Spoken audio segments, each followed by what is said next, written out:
My husband demanded a divorce at my 68 years. I'm taking everything, the house, the car, the accounts. My lawyer shouted, "Fight back!" But I calmly signed all the papers. He celebrated for 2 weeks. Until one morning, someone walked up to the front door. "Good day, dear listeners. It's Clara again. I'm glad you're here with me. Please like this video and listen to my story till the end, and let me know which city you're listening from. That way I can see how far my story has traveled. For 43 years, I believed I knew my husband. We built our life together brick by brick. A modest 2-story house in suburban Ohio, 2 grown children, 3 grandchildren, and what I thought was an unshakable foundation of trust. At 68, I'd earned my gray hair and the right to enjoy my retirement in peace. Or so I thought. The first crack appeared on a Tuesday morning in March. Richard came down for breakfast wearing cologne. In our entire marriage, the man had never worn cologne to his accounting firm. "Client meeting," he mumbled, avoiding my eyes as he grabbed his briefcase. Something twisted in my stomach, but I pushed it away. After 4 decades together, surely I was being paranoid. But the signs multiplied like weeds. Late-night phone calls he took in the garage. Weekend golf tournaments that left him sunburned in odd places, his left arm tanned, his right pale. Receipts for restaurants I'd never been to, tucked carelessly in his pockets. When I asked about them, he'd sigh heavily, as if I were being unreasonable. "Business dinners, Margaret. You wouldn't understand." I understood more than he realized. I'd been managing our household finances for years while he climbed the corporate ladder. I knew every account, every investment, every asset we owned, and I was starting to notice discrepancies. Then came the flowers. Not for me. Never for me anymore. But I'd catch him on the phone, lowering his voice. "Yes, roses. The red ones. You know which ones." The tenderness in his tone was a knife between my ribs. When had he last spoken to me that way? I could have confronted him then. Part of me wanted to. But something held me back. An instinct honed by years of watching, waiting, managing. I'd always been the steady one, the planner. While Richard chased promotions and accolades, I'd kept our family running, kept our home standing. I wasn't about to make a move without knowing exactly what I was dealing with, so I started paying closer attention. I noticed the way he'd angle his phone away when texting. The mysterious charges on our credit card, jewelry stores, boutique hotels, expensive wine, always with cash back, as if he were trying to hide the amounts. Did he think I was blind? Or just stupid? The breaking point came on a Thursday evening in early May. I'd made his favorite dinner, pot roast with carrots and potatoes, the way his mother used to make it. He barely touched it, pushing food around his plate like a sullen teenager. "Margaret," he said finally, setting down his fork with a decisive clink, "we need to talk." My heart hammered, but I kept my voice steady. "About what, dear?" He couldn't even look at me. 43 years of marriage, and the coward couldn't meet my eyes. "I want a divorce." The words hung in the air like smoke. I'd known somehow that this was coming, but hearing it still felt like a physical blow. "I see," I said quietly.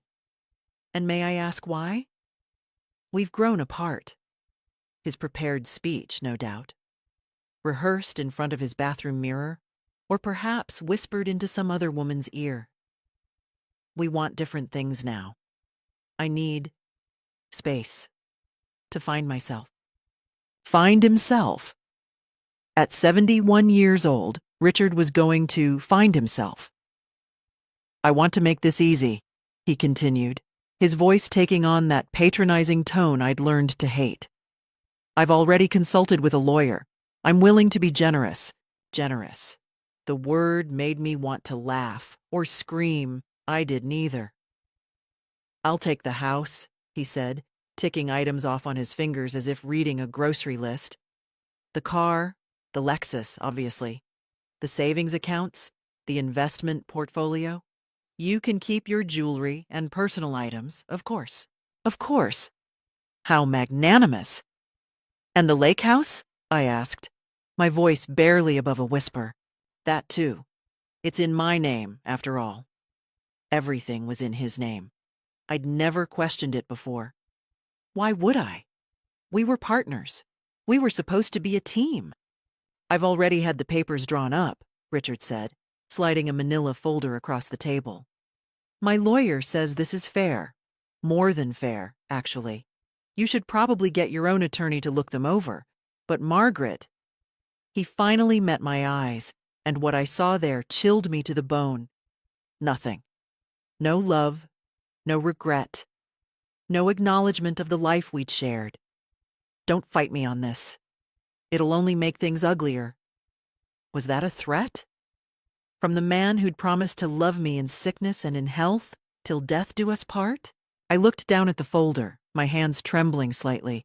Inside were the papers that would erase 43 years as if they'd never existed. I'll need time to think, I said. Richard shrugged. Take a week, but Margaret? I'm not changing my mind. That night, I didn't sleep. I sat at the kitchen table, the manila folder unopened before me, and took inventory of my life. 43 years of marriage. 2 children I'd raised mostly alone while Richard built his career. A home I'd cleaned, decorated, and maintained. Meals I'd cooked. Holidays I'd orchestrated. His mother's long illness I'd managed, sitting by her bedside when he was too busy with work. The sacrifice of my own teaching career so he could accept that transfer to Cincinnati. What did I have to show for it? Legally, apparently, nothing. Everything was in Richard's name. The house, the cars, the investments, even the lake house we'd bought together 15 years ago. I'd never bothered to check whose name was on the deed. Why would I? We were married. We were supposed to be partners.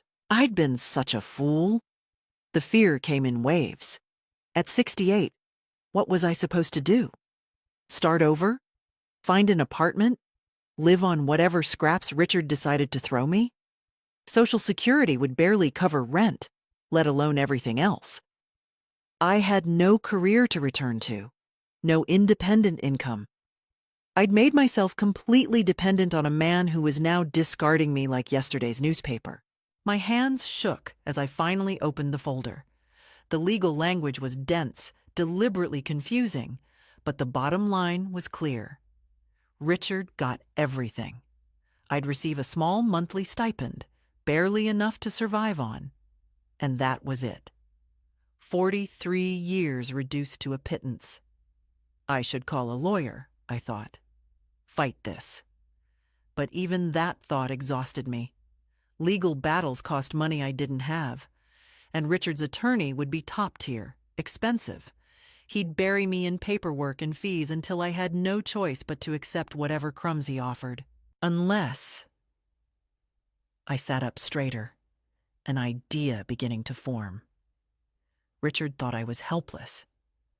Thought I was just the little housewife who didn't understand business matters. He'd been condescending to me for years, dismissing my opinions, patting my hand like I was a child. But he'd forgotten something crucial. I wasn't stupid. And I hadn't spent 43 years managing a household without learning how to plan, strategize, and execute. The next morning, I called my daughter, Jennifer. "Mom?" she answered, surprise in her voice. We'd grown distant over the years, my fault as much as hers. "Is everything okay?" "Your father wants a divorce," I said simply. Silence. Then, "What?" "Mom, no, he wouldn't." "He would. He did. Jennifer, I need to ask you something, and I need you to be honest. Has your father seemed different lately, when you've talked to him?" Another pause. "He's been weird," she admitted finally. distracted. And there was this woman at his office party last month. I didn't think anything of it at the time, but what woman? Young? Maybe 35? She kept touching his arm, laughing at everything he said. He introduced her as his associate, but Mom, the way they looked at each other, there it was.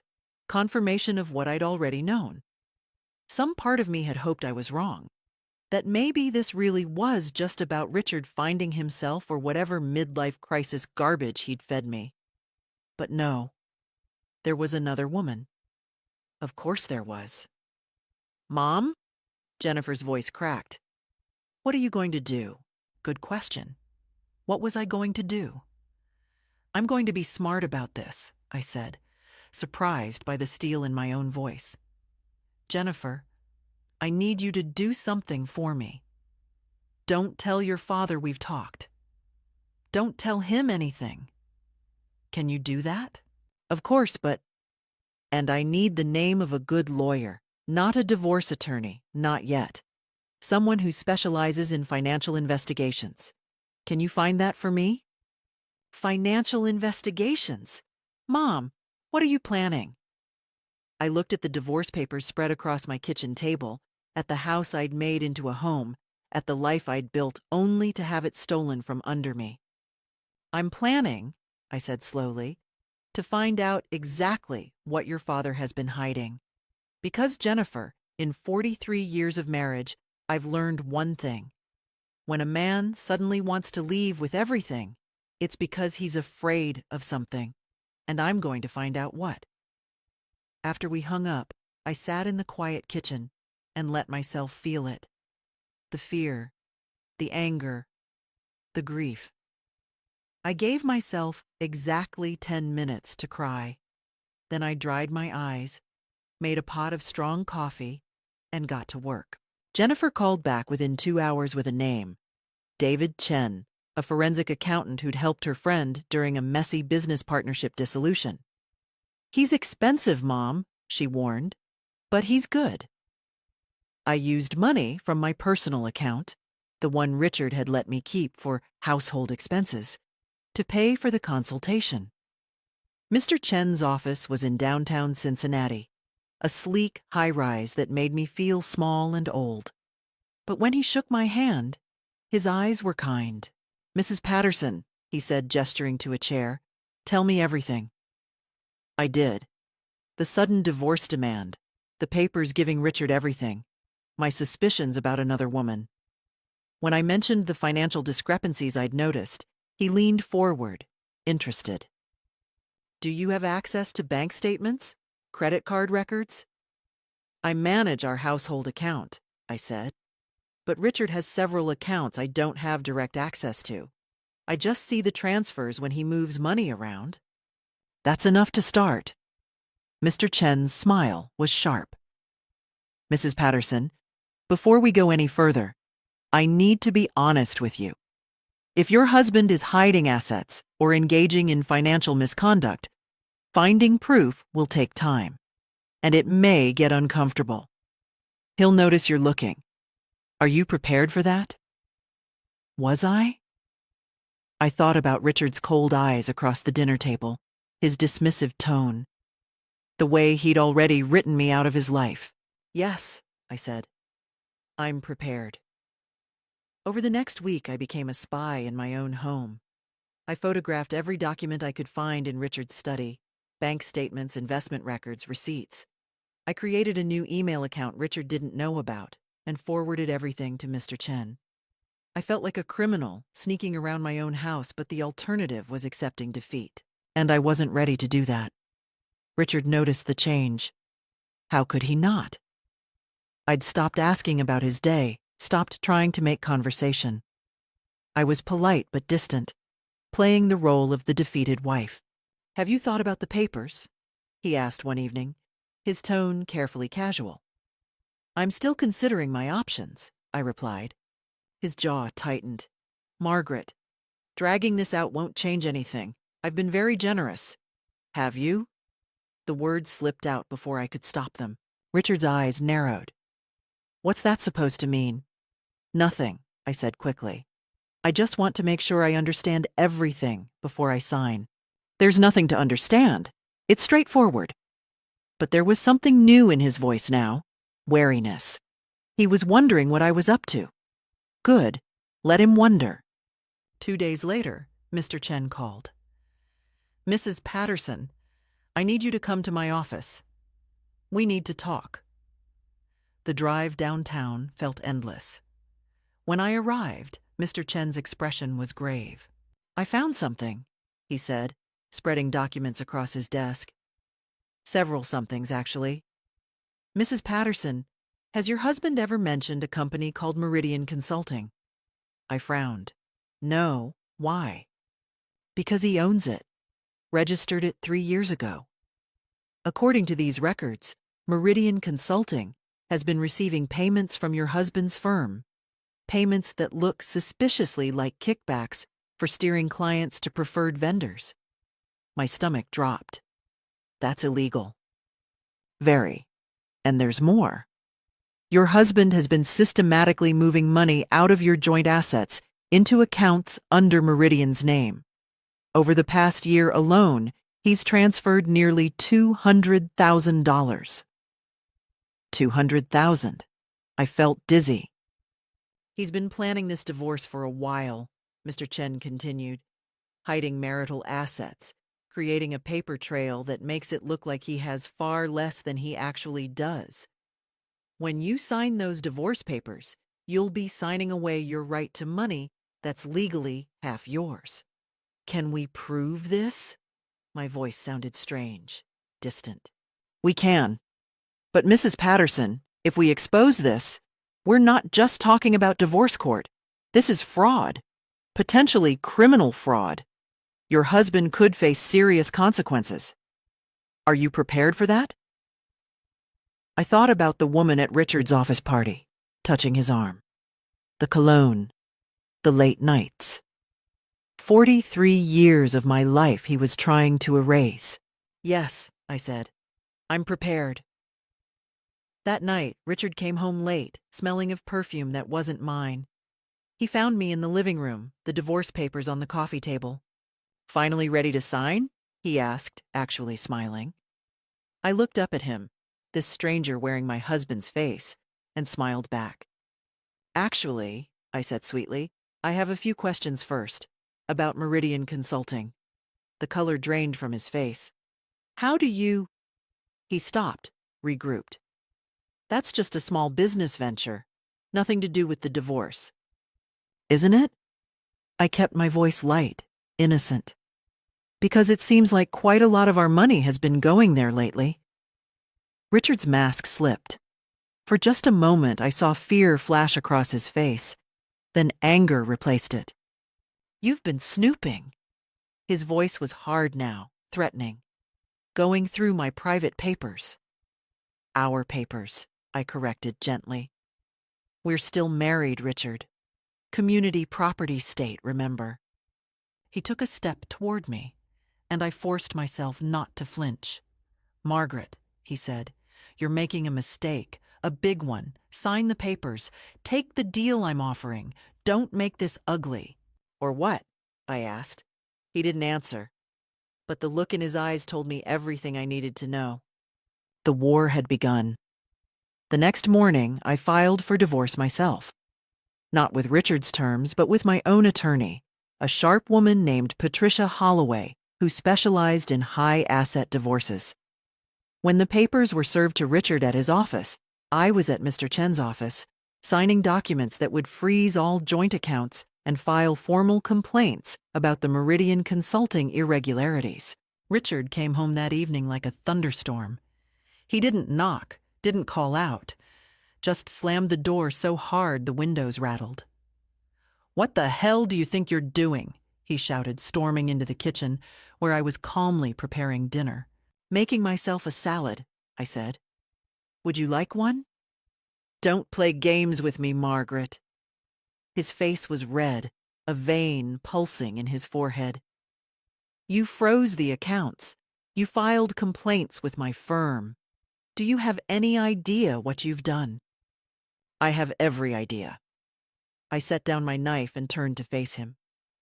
I've protected what's legally mine, what's legally ours. There is no ours anymore. He was shouting now, completely out of control.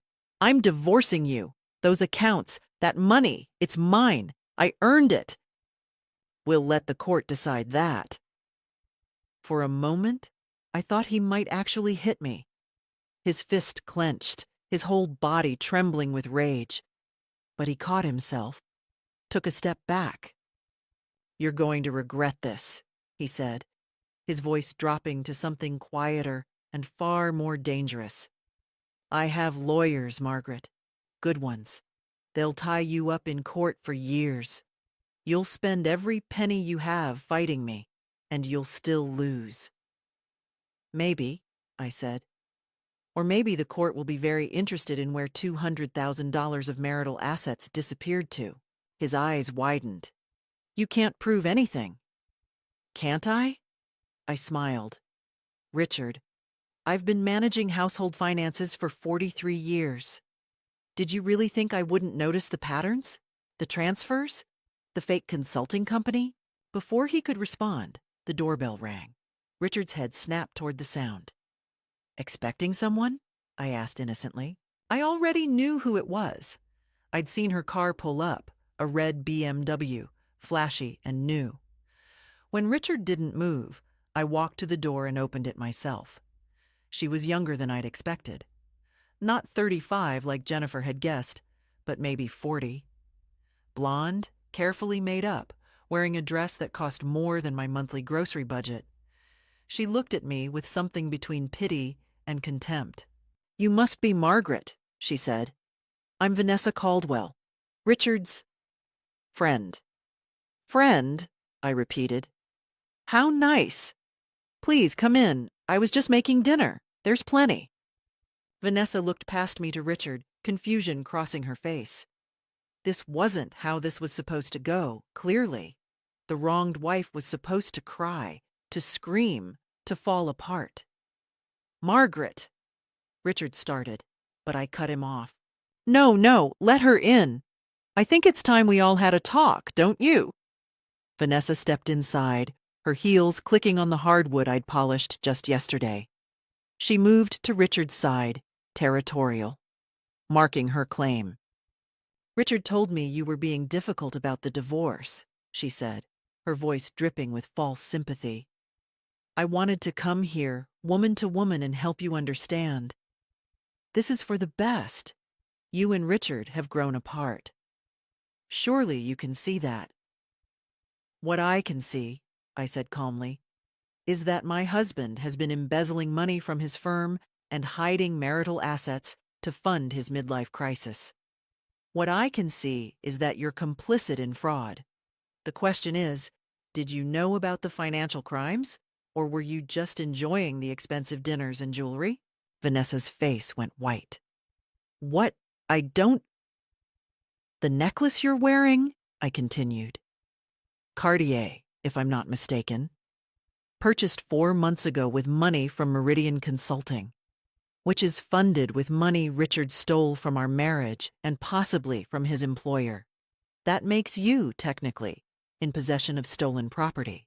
You're insane, Vanessa hissed, but her hand went to her throat, touching the diamonds there. Am I? We'll see what the authorities say. Richard grabbed Vanessa's arm. We're leaving, now. Excellent idea, I said. Oh, and Richard, the locks will be changed tomorrow. This is my house too, and I don't feel safe with you here. My attorney is filing a restraining order. If you need your things, she'll arrange a supervised visit. You can't do that. Actually, I can. Consult your expensive lawyers. I held the door open. Goodbye, Richard. Vanessa. They left. Vanessa's heels clicking frantically, Richard's curses floating back through the evening air. I closed the door, locked it, and leaned against it. Then, finally, I let myself shake. The next 3 days were a blur. I changed the locks. I filed the restraining order. I moved into the guest room and barely slept, jumping at every sound. Richard's lawyer sent threatening letters. Vanessa left nasty voicemails calling me bitter, pathetic, a sad old woman clinging to a dead marriage. Maybe I was all those things, but I wasn't giving up. On the fourth day, Jennifer came over with groceries and soup. "Mom," she said, pulling me into a hug, "you need to rest. You look exhausted." She was right. I was running on empty, adrenaline and coffee and pure stubbornness. "Take a few days," she urged. "Let the lawyers handle things. You've done enough." So I did. I slept. I ate. I sat in my garden and watched the birds and tried not to think about Richard or Vanessa or the battle ahead. I needed to rebuild my strength, because I knew this wasn't over, not by a long shot. The call came on a sunny Tuesday morning. I was in the garden, deadheading roses, when my phone buzzed. Unknown number. "Hello? Margaret?" A woman's voice, smooth and professional. "This is Diane Morrison. I'm Richard's attorney." I straightened up, immediately on guard. "I have an attorney, Ms. Morrison. You should speak with her." Of course. I just thought we might have a conversation, woman to woman, off the record." Nothing was ever off the record with lawyers. "I'm listening." "Richard feels terrible about how things have escalated," she said, her voice dripping with false sympathy. "The restraining order, the frozen accounts, it's all gotten so ugly. He wants to make things right." "Does he?" "He's prepared to offer a much more generous settlement. The house, for instance. He's willing to let you stay there for up to a year while you figure out your next steps. And he'll increase the monthly support substantially. All you have to do is drop the fraud complaints and sign the revised agreement." There it was. The bait. The temptation. A year in my house. More money. An end to the stress and sleepless nights and constant fear. All I had to do was let Richard get away with stealing from me. From his company. From everyone who'd trusted him. "That's very generous," I said carefully. "Isn't it? Margaret, between you and me, fighting this will only hurt you. Richard has resources. He can drag this out for years. The legal fees alone will bankrupt you. Why not take the win and move on with your life?" "I'll think about it," I said. "Don't think too long. This offer expires Friday." After she hung up, I stood in my garden, shears in hand, and felt the pull of it. The easy way out. The path of least resistance. Then I thought about Vanessa's smug face. Richard's cold eyes. The way he'd casually planned to leave me with nothing after 43 years. I called Patricia Holloway. "They're trying to settle," I told her, "with conditions." "Let me guess. They want you to drop the fraud investigation. How did you know?" "Because Richard's scared, Margaret. Really scared. His firm has started their own internal investigation. If you drop your complaint, it all goes away quietly. That's what this is about." "And if I don't drop it?" A pause. "Then this gets messier, uglier. But you have them on the defensive. That's good." That evening, Jennifer came over with takeout. But she wasn't alone. My son, Marcus, was with her. I hadn't seen him in months. He lived in Seattle, worked in tech, rarely came home. "Hey, Mom," he said, pulling me into a tight hug. "Jen told me what's going on. I got on a plane." Something in my chest cracked. "You didn't have to." "Yes, I did. Dad's being an ass and you need backup." Over dinner, I told them everything. The fraud, the hidden money, Vanessa, the threats. They listened, their faces growing darker. "He's not getting away with this," Marcus said firmly. "Mom, whatever you need, lawyers, money, somewhere to stay if it comes to that. We're here." "I have a friend who's a financial analyst," Jennifer added. "I already asked her to look at the documents you gave Mr. Chen. She says the case is solid." "You told someone?" "Someone I trust. Mom, you can't do this alone. Let us help." That night, after they left, I sat in my quiet house and felt something I hadn't felt in weeks. Hope. Not because I thought this would be easy, but because I wasn't alone anymore. The next day, Richard's lawyer called again. "Mrs. Patterson, have you had a chance to consider our offer?" "I have," I said, "and the answer is no." Silence. Then, "Margaret, I strongly advise you to reconsider. This will not end well for you." "Perhaps not, but it won't end well for Richard either. You're making a mistake." "That's my choice to make." I kept my voice steady, calm. No anger, no fear. "Is there anything else, Ms. Morrison?" She hung up without another word. 2 days later, I got a text from a number I didn't recognize. "You should have taken the deal. You'll regret this." Vanessa? It had to be. I showed it to Patricia, who immediately filed it as evidence of harassment. "They're rattled," she said with satisfaction. "Good. Let them sweat." But I knew this was just the opening salvo. Richard and Vanessa were regrouping, watching, planning their next move. Fine. Let them plan. I had plans of my own. That Sunday, I did something I hadn't done in years. I went to church. Not for religion exactly, but for community.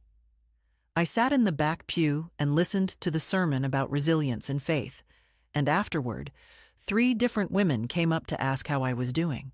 Word travels fast in small communities. They knew about the divorce. Some looked at me with pity, but others, the ones who'd been through their own battles, looked at me with understanding. "You need anything, Margaret, you call," said Ruth Henderson, squeezing my hand. She'd divorced her own cheating husband 20 years ago. "Don't let them grind you down." I wouldn't. I was done being ground down. They came on a Wednesday evening, just as twilight was settling over the neighborhood. I was reading in the living room when I heard the knock. Soft, almost apologetic. Through the peephole, I saw Richard. Alone this time, or so it appeared. He was wearing his sincere face, the one he used to use when apologizing for missing dinner or forgetting an anniversary. I opened the door but kept the chain on. "Richard, Margaret," he tried a smile. "Can we talk? Please? I know I don't have the right to ask, but 5 minutes, that's all." Every instinct screamed not to let him in, but curiosity won. I wanted to see what game he was playing now. I unlocked the chain. He stepped inside, and I saw the flash of movement behind him, Vanessa, emerging from where she'd been standing just out of sight. Of course. They'd planned this together. "What is she doing here?" I asked, my voice cold. "We both wanted to talk to you," Richard said, his tone placating. "Margaret, we've all said things in anger, done things. But it doesn't have to be like this. We can end this civilly." Vanessa moved to his side, and I saw something I'd missed before. A ring on her left hand, large, ostentatious. An engagement ring. "You're engaged," I said flatly. "Yes." Vanessa lifted her chin. "Richard and I are getting married, as soon as the divorce is final." "How lovely. Congratulations on your fiancé, the embezzler." Richard's jaw tightened. "I'm not an embezzler. That's ridiculous. Margaret, you're embarrassing yourself with these accusations. My firm investigated and found nothing wrong. Because you haven't been caught yet. Listen to yourself." Vanessa's voice rose, shrill. "You're a bitter old woman who can't accept that she's being replaced. Richard tried to be kind, tried to give you a dignified exit, and you've turned it into a circus." "Dignified?" I laughed. "Taking everything I've spent 43 years building is dignified?" "You didn't build anything," Vanessa snapped. "Richard built it. His career, his money, his success. You were just there, cooking meals and folding laundry. Anyone could have done that." The words were designed to hurt, and they did. But I'd been expecting them. Is that what you think? I asked quietly. That raising children, managing a home, supporting a spouse, that's nothing? It's not nothing, Richard interjected, trying to regain control of the conversation. Vanessa didn't mean I meant exactly what I said. Vanessa's mask had fully slipped now. I could see the contempt in her eyes, the triumph. She thought she'd won. You're pathetic, Margaret. Clinging to a man who doesn't want you anymore. Making up lies about fraud and theft because you can't accept the truth. Richard outgrew you. You're old news. Yesterday's model. And you're what? Tomorrow's news? I kept my voice even. Tell me, Vanessa, does Richard know you were married when you two started your affair? Or that your divorce from your last husband involved accusations of financial impropriety? Her face went white. How did you... I've been doing my homework. I looked at Richard. Did she tell you she has a pattern? 3 previous relationships with wealthy married men? That her real name isn't Vanessa Caldwell but Vanessa Kim? That she changed it after her last boyfriend's wife sued her? That's a lie, Vanessa shrieked. Richard, she's making this up. But Richard was looking at her with new eyes. Uncertainty. Doubt. I pressed my advantage. I have the court records, Richard, her real identity, her history.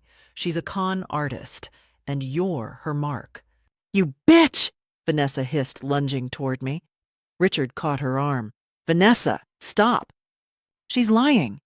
Maybe. Richard's voice was cold now. But maybe not. We'll discuss this later. He turned to me, and I saw calculation in his eyes. This wasn't about reconciliation. It never had been. They'd come to intimidate me, to break me down, to force me into submission. But it hadn't worked. Last chance, Margaret, Richard said. Drop the fraud complaints. Take the settlement. Walk away before this destroys both of us. Or what? I asked. Or I'll make sure you lose everything. The house, the money, your reputation. I'll drag your name through the mud until no one in this town will look at you. I'll make your children choose sides. I'll... Get out. My voice was quiet but firm. They both stared at me. Get out of my house. Now. Before I call the police and report that you violated the restraining order. For a moment, I thought Richard might refuse. But then he grabbed Vanessa's arm and pulled her toward the door. You'll regret this, he said. Maybe, I replied. But not as much as you will. They left, Vanessa's angry voice fading as they walked to their car. I closed the door, locked it, and leaned against it, my heart racing. My hands were shaking. Fear coursed through me, fear of what Richard might do, how far he might go. But underneath the fear was something stronger. Resolve. They'd shown me their true faces. Their masks were off. And now I knew exactly what I was fighting. Not for money, not even for justice, for dignity, for the truth. For every woman who'd ever been told she was just a housewife, that her contributions didn't matter. I wasn't backing down. Not now, not ever. The hearing was scheduled for a Tuesday morning in early September. 6 months after Richard had asked for a divorce, we were finally facing each other in court. I'd barely slept the night before, but I was ready. Patricia had prepared me thoroughly. Mr. Chen had assembled an airtight case, and I had something else. The truth. The courtroom was smaller than I'd expected, almost intimate. Richard sat at the defendant's table with his lawyers. 3 of them, all in expensive suits. Vanessa sat in the gallery, her hand protectively over her stomach. Pregnant. Of course. Another manipulation, another play for sympathy. Judge Maria Santos took her seat, a no-nonsense woman in her 50s with sharp eyes that missed nothing. Let's begin, she said. Patricia stood, calm and professional. Your Honor, this case is about more than just a divorce. It's about systematic fraud, the concealment of marital assets, and the attempted theft of community property. Richard's lead attorney, a silver-haired man named Harrison Blake, immediately objected. Your Honor, these are unfounded accusations made by a bitter spouse seeking revenge. I'll determine what's founded and what isn't, Mr. Blake. Judge Santos cut him off. Miss Holloway, present your evidence. For the next hour, Patricia and Mr. Chen laid it all out. The Meridian Consulting Shell Company, the transfers of marital funds, the kickback scheme with Richard's firm, bank records, emails, financial statements, a paper trail that Richard had thought he'd hidden well enough. But he hadn't counted on me paying attention all those years. Richard's face grew redder as the evidence mounted. His lawyers whispered frantically among themselves, scrambling to find counter-arguments. Your Honor, Patricia said, we've also discovered that Mr. Patterson has been underreporting his income to avoid higher support payments. His actual annual income is approximately $370,000, not the $200,000 he claimed. That's not true, Richard burst out, half rising from his seat. Mr. Patterson, Judge Santos warned, control yourself. He can't, I said quietly to Patricia. He's losing control. I was right. Richard was unraveling, his carefully constructed facade crumbling. Then Patricia called her surprise witness, Donald Grayson, Richard's supervisor at the firm. Mr. Grayson, Patricia said, can you tell the court about your firm's recent internal investigation into Mr. Patterson's activities? Grayson, a distinguished man in his 60s, looked uncomfortable. We discovered irregularities in several accounts Mr. Patterson managed. Client funds were being directed to vendors with connections to Meridian Consulting. When we investigated, we found that Mr. Patterson owned Meridian. What action has the firm taken? Mr. Patterson was terminated 3 weeks ago. We're currently working with federal investigators to determine the full extent of the fraud. The courtroom erupted. Richard was on his feet, shouting, That's a lie! Donald, they can't prove— Sit down, Mr. Patterson! Judge Santos's gavel cracked like thunder. But Richard was beyond reason now. This is a setup! Margaret planned this whole thing. She's trying to destroy me. By exposing your crimes? Patricia asked calmly. They're not crimes. It's business. It's complicated. She doesn't understand. I understand perfectly, I said, speaking for the first time. My voice was quiet, but it carried. I understand that you stole from our marriage, from your employer, from the clients who trusted you. I understand that you planned to leave me with nothing while you started a new life with your pregnant girlfriend. I understand that you thought I was too stupid, too passive, too beaten down to fight back. Richard stared at me, and for the first time, I saw real fear in his eyes. You underestimated me, I continued. You always did. I was just the housewife, right?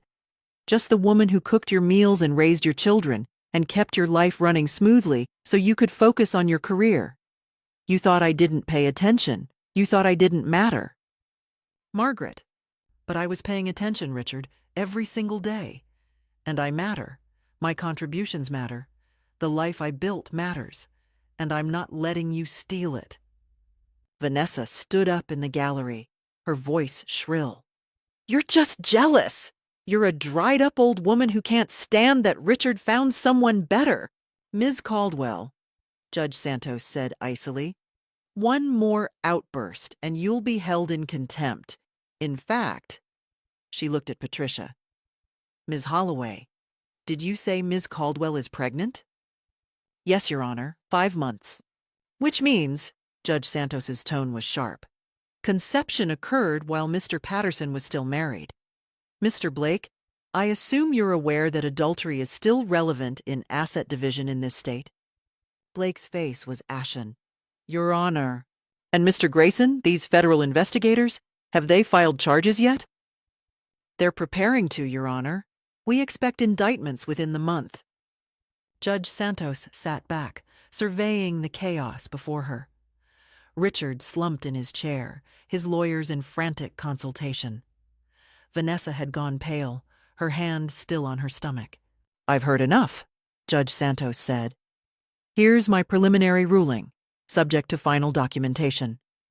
All marital assets, including those hidden in Meridian Consulting, will be frozen pending full forensic audit.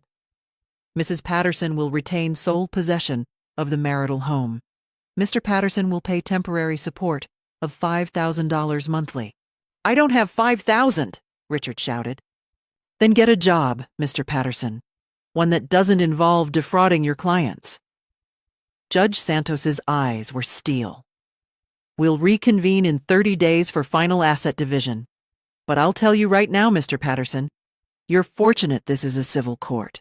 Because if even half of what I've heard today is accurate, you'll be dealing with criminal court soon enough." She stood. Court adjourned.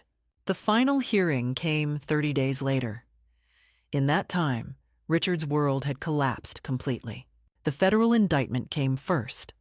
Wire fraud, embezzlement, tax evasion. 7 counts. Richard's face had been on the local news, the fall from grace of a once respected financial advisor. His firm not only fired him, but sued him for damages. His professional license was revoked. Vanessa left him 2 weeks after the first hearing. "I heard through Jennifer that she'd lost the baby. Stress," she claimed, though I suspected the timing was suspiciously convenient. She'd moved back to California, already posting on social media about her toxic ex and near miss with a criminal. No mention of her role in the fraud, of course. Richard tried to reach me several times. Desperate calls, rambling voicemails. "Margaret, please, we can still work this out. I made mistakes, but we can—" I deleted them without listening all the way through. The courtroom was packed for the final hearing. Word had spread. People love watching the mighty fall. Richard looked like he'd aged 10 years. His suit was rumpled, his eyes hollow. He couldn't afford his team of expensive lawyers anymore, just a single overworked public defender since his assets were frozen. Judge Santos reviewed the forensic accountant's final report. "Mr. Patterson, over the course of your marriage, you accumulated approximately $1.2 million in marital assets. You attempted to hide roughly $800,000 of that through various schemes. The court finds that Mrs. Patterson is entitled to her full community property share, plus additional compensation for your fraudulent behavior." She looked up, her expression severe. "Here is my final ruling. Mrs. Patterson will receive the marital home, valued at $400,000, with the mortgage to be paid by Mr. Patterson as part of the asset division. Mrs. Patterson will receive 65% of all retirement accounts, investment portfolios, and liquid assets. This includes all money hidden in Meridian Consulting and related entities." Richard's attorney tried to object, but Judge Santos cut him off with a look. "Additionally, Mr. Patterson will pay spousal support of $6,000 per month for the next 10 years, or until Mrs. Patterson remarries or passes away, whichever comes first. Given that Mr. Patterson is currently facing criminal charges and has no income, this support will accrue as a judgment debt. Your Honor, my client has no way to pay." "Then he should have thought of that before committing fraud." Judge Santos's voice was ice. "Mr. Patterson will also be responsible for all of Mrs. Patterson's legal fees, which currently total approximately $85,000. Richard made a strangled sound.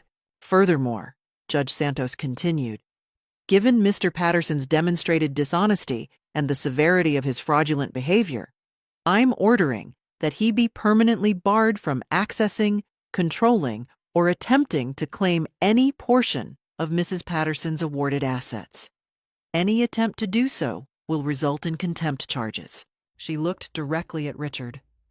"Mr. Patterson, you attempted to use the legal system to steal from your wife after 43 years of marriage. You hid assets. You lied under oath. You committed fraud. This court does not look kindly on such behavior. Consider yourself fortunate that you're only facing financial consequences here." She banged her gavel. "Divorce granted. This court is adjourned." Richard sat motionless, staring at nothing. His attorney was already packing up, clearly eager to escape. I stood, smoothed my dress, and walked toward the exit. As I passed Richard's table, he looked up at me. "Margaret," he whispered, "I'm sorry, I'm so sorry." I paused. For 43 years, I'd wanted to hear those words. Now they meant nothing. "I'm not," I said quietly. "Because if you hadn't done this, I never would have learned how strong I really am." Outside the courthouse, Patricia was waiting with a broad smile. "Congratulations, Margaret. You won. Completely." Jennifer and Marcus were there too, pulling me into a group hug. "Mom, you were amazing," Marcus said. "I'm so proud of you," Jennifer added, tears in her eyes. But the real victory came 2 weeks later, when the criminal trial began. I attended every day, sitting in the gallery, watching Richard stumble through testimony, watching his lies unravel. The jury took less than 4 hours to convict on all counts. 5 years in federal prison, complete restitution to his former firm, permanent ban from the financial services industry. As the marshals led Richard away in handcuffs, he looked back at me one last time. I didn't smile, didn't gloat, just met his eyes with calm certainty. This was justice. Real, complete, uncompromising justice. I'd fought for it, earned it, won it, and I'd never felt stronger in my life. That evening, I returned to my house, legally mine now, and sat in the garden where this had all begun. The roses I'd been deadheading that day when Diane Morrison first called were blooming again, vibrant and alive. I'd survived. More than that, I'd won. Richard had tried to erase me, to reduce 43 years of partnership to nothing. Instead, he'd erased himself, and I was still standing. 6 months after the final judgment, I sold the house. I know that might sound strange after fighting so hard to keep it, but the truth was, I didn't want to live there anymore. Too many memories, too many ghosts. The place where Richard had told me he wanted a divorce, where Vanessa had stood in my kitchen with that smug smile. I didn't need it anymore.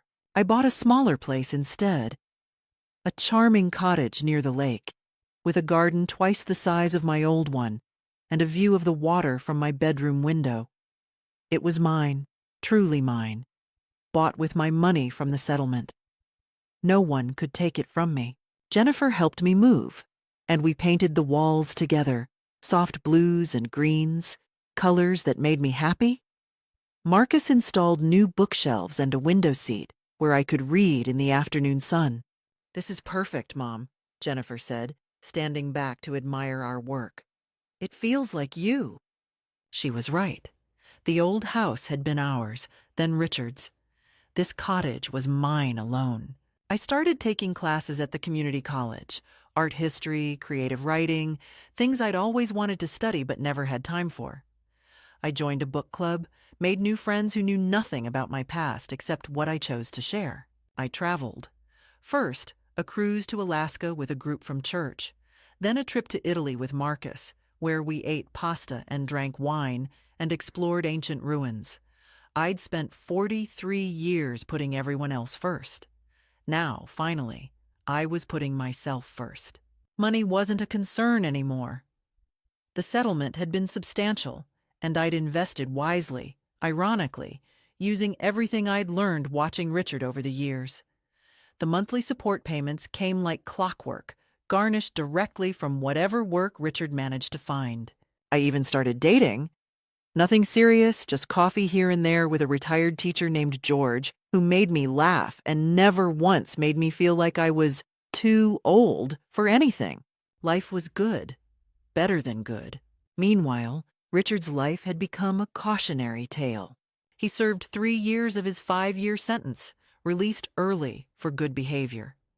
I heard about it through Jennifer, who'd maintained minimal contact with him. Holiday calls, nothing more. When he got out, Richard moved to a studio apartment in a rough part of town, the kind of place he would have sneered at in his old life. He worked as a bookkeeper for a small heating repair company, making a fraction of what he used to earn. Every month, a chunk of his paycheck went to me, to his former firm, to the IRS. He'd declared bankruptcy, but the support payments were non-dischargeable. He'd be paying them until he was 81 years old. Jennifer showed me a photo once. Richard looked ancient, worn down, defeated. His hair had gone completely gray. He'd lost weight, his expensive suits replaced by cheap button-downs from discount stores. "He asked about you," Jennifer said quietly. "Wanted to know if you were happy." "What did you tell him?" "The truth, that you're thriving." I wasn't vindictive enough to be glad about Richard's suffering, but I wasn't sad about it either. He'd made his choices. Now, he was living with the consequences. Vanessa's trajectory was even steeper downward. After leaving Richard, she'd tried to reinvent herself again. New name, new city, new target. But her past had a way of catching up with her. An investigative journalist had written an exposé about her pattern of targeting wealthy men. The article went viral, complete with court documents, testimonies from previous victims, and photos. The Black Widow of the Country Club, they called her. Last I heard, she was working in a call center in Nevada, her carefully constructed image shattered beyond repair. No more designer clothes, no more luxury cars. Just the consequences of a life built on lies. Sometimes, late at night in my cottage by the lake, I thought about the woman I'd been 6 months before all this started. Timid, uncertain, afraid to make waves. A woman who'd let herself be diminished, who'd accepted crumbs and called it love. That woman was gone. In her place was someone stronger. Someone who'd faced down her worst fears and won. Someone who'd learned that she was worth fighting for. My children saw the change, too. "You're different, Mom," Marcus said during one of his visits. "Lighter somehow, happier." "I am happier," I told him. "For the first time in years, maybe decades, I'm exactly where I want to be." One afternoon, I was working in my garden when I saw a car slow down on the street. A familiar car. Richard's beat-up sedan. He didn't stop, didn't get out. Just drove slowly past, looking at the cottage. Looking at me. I straightened up, met his gaze through the car window. I didn't wave, didn't smile. Just stood there, trowel in hand, surrounded by flowers I'd planted myself in soil I owned. Then I turned back to my garden and continued planting. When I looked up again, he was gone. Good. I had roses to tend and a life to live. And unlike Richard, I still had a future worth looking forward to. So that's my story, a 68-year-old woman who refused to disappear quietly. What did I learn? That strength doesn't always look like fighting. Sometimes it looks like patience, preparation, knowing your worth and refusing to settle for less. I learned that it's never too late to stand up for yourself, never too late to start over, never too late to discover who you really are. What would you have done in my place? Would you have signed those papers? Or would you have fought? I'd love to hear your thoughts. And if my story helped you, please share it. You never know who might need to hear it. Thank you for listening to An Old Woman's Tale. May you always know your worth.